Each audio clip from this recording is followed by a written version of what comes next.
Has really never faced before. Jean-Pascal just making his way out of the ring there. I mentioned the disputes he's had, the problems he's had in recent times. Not really sure what will be next for him. He was hoping after he beat Butte, I think, that he might get a fight with Stevenson, maybe Froch. I think he'd be fairly keen. You men receive my instructions. The winner of this. Protect yourselves at all times. I want you to touch gloves now. Man, you're boxing the bell. God bless you both. Touch gloves.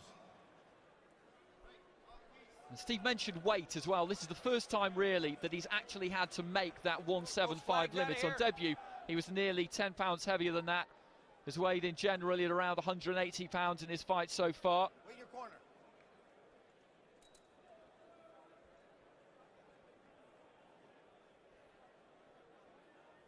$11 rounds to his name, and that is it. Into the first round we go.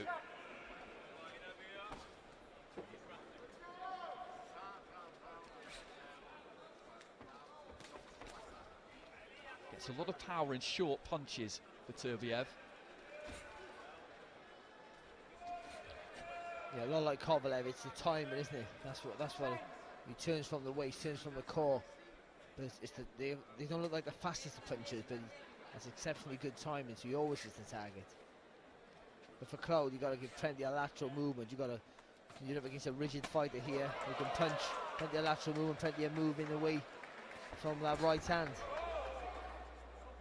Heard the thud of the right glove into the body of Claude there.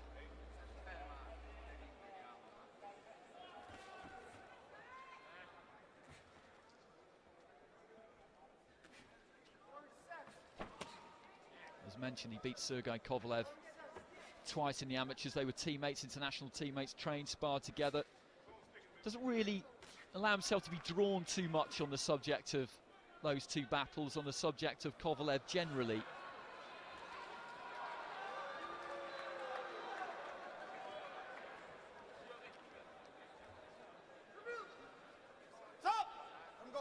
Just the physical presence of Beterbiev already, just being able to corner Claude and know where to go. Well, catches a left hand from Claude there.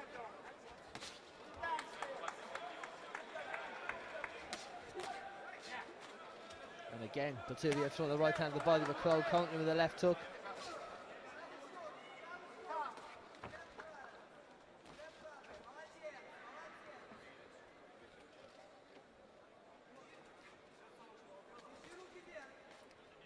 Tried to work his way in behind that jab.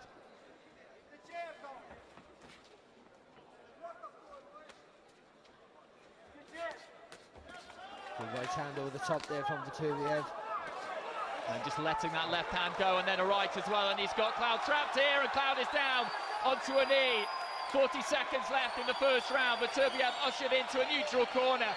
Good variety, good combination of punches, was wailing away with the left and then just snuck the right hand inside. 30 seconds left in the round. Can Beterbiev finish now? He showed good finishing instincts in his career so far, and he could be about to get Claude out of here in the very first round, and he goes down again. 20 seconds to go. On his back, looking straight at the referee. He's back onto his feet, getting those legs back underneath him, and by the time this count is finished, there'll be virtually no time left in the round, so he will make it to the end of the first round here, Tavoris Claude. But the nightmare experience he had here against Adonis Stevenson is continuing against Beterbiev, and he's gone down at the end of the first round again. Right on the bell, he goes down to a knee, and the referee will count. You cannot be saved by the bell, of course, and he will rise, I'm sure of that, but he'll have to get back onto his stool and reassess here maybe, and see how much he wants this, see whether he wants to continue or not. His trainer in there is going to have a good chat with him, and that was explosive from Beterbiev, and he's taken everything away from Tavoris Claude. That was frightening, wasn't it, from Beterbiev?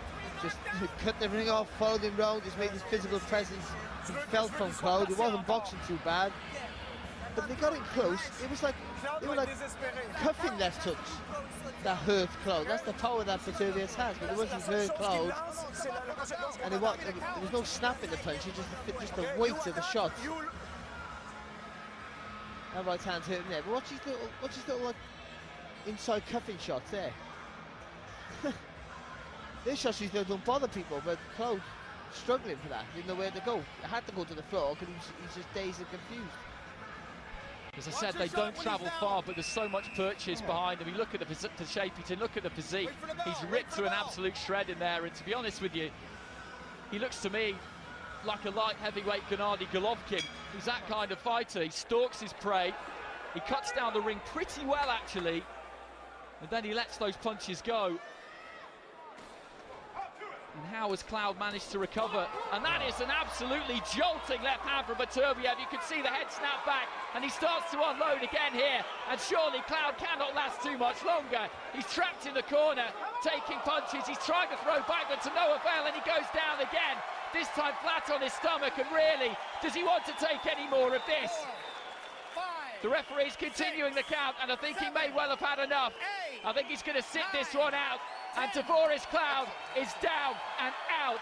Artur Beterbiev has got his 6th professional win. This one, though, is not against a journeyman. This is against a man who's been challenging for world titles in recent times.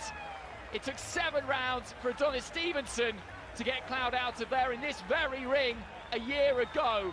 It has taken Artur Beterbiev less than 4 minutes. Astonishing, Barry. That was frightening. I remember when we seen Kovalev, the way he handled Nathan Cleverly, and we went, whoa, that's the most frightening thing I've seen. Chilling, clinical. And this Cole might not be as good as maybe Cleverly, but you know, the same sort of level. That was tremendous, really was. This is a guy who's a world-class athlete. He literally was a world champion like last year, and all of a sudden, he got nowhere to go. He blasted him out in 2 rounds, and with ease. Literally with ease.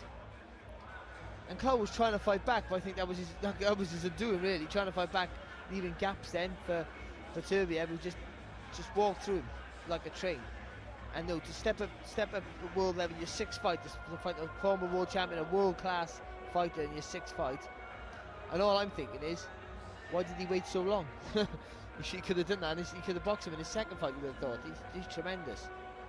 And what a division this light heavyweight division is at the moment. Which all of a sudden they're just monsters, aren't they?